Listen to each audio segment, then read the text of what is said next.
देखिए, जिसका इंतजार देश को था वो घड़ी आ गई।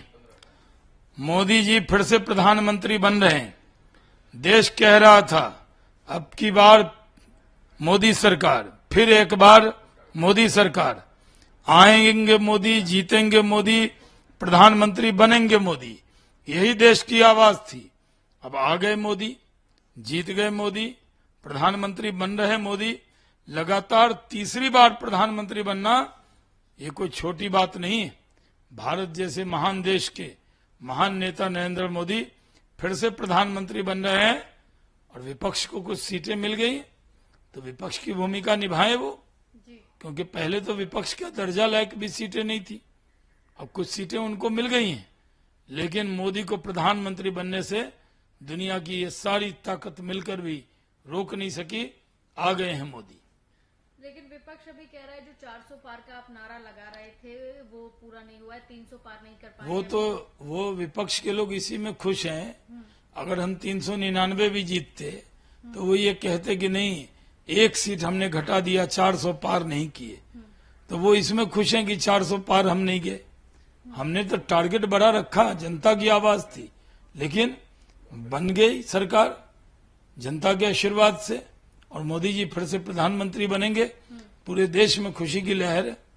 इंडिया अलायंस के नेता, आम आदमी पार्टी के नेता संजय सिंह कह रहे हैं कि इन परिणामों से साफ हो गया है, देश की जनता ने संदेश दिया है कि बेरोजगारी, महंगाई, तानाशाही जैसे मुद्दों से जनता जो है वो आम आदमी पार्टी दिल्ली में 0 पे आउट हो गई, उसकी संख्या घट गई, फिर भी आम आदमी पार्टी के नेता बयानबाजी कर रहे हैं।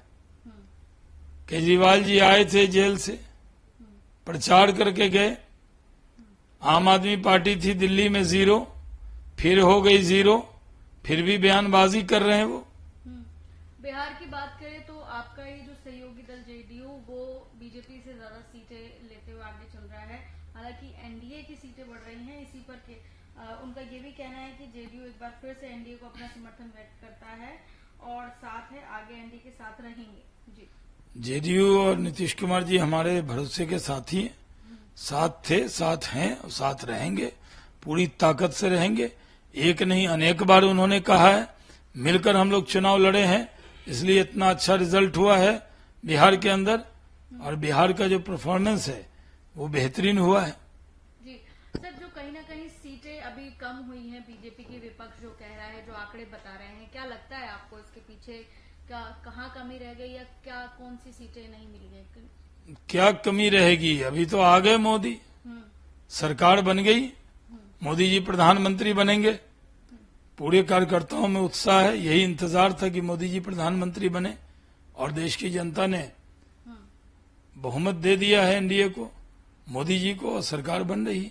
जयराम रमेश कह रहे हैं कि निवर्तमान प्रधानमंत्री भूतपूर्व प्रधानमंत्री बनने जा रहे हैं, नैतिक जिम्मेदारी लें, इस्तीफा दे दें, यही देश की जनता का संदेश है, चुनाव का संदेश है। कांग्रेस पार्टी के नेता अति उत्साह में बयानबाजी कर रहे हैं। वो आंकड़ों की तरफ नहीं जा रहे हैं, वो देख नहीं रहे हैं कि आ गए हैं मोदी। 5 साल तक विपक्ष में बैठना पड़ेगा फिर कांग्रेस को, और मोदी जी को प्रधानमंत्री के रूप में देखना पड़ेगा।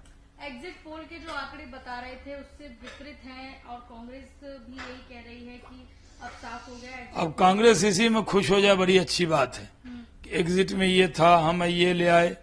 तो जो आंकड़े कांग्रेस ने पर्ची पे लिख के दिए थे वो आंकड़े कहाँ आए? जो आंकड़े उन्होंने बताए थे वो आंकड़े भी तो नहीं आए। तो कांग्रेस की जो घोषणा थी वो भी तो फ्लॉप रही।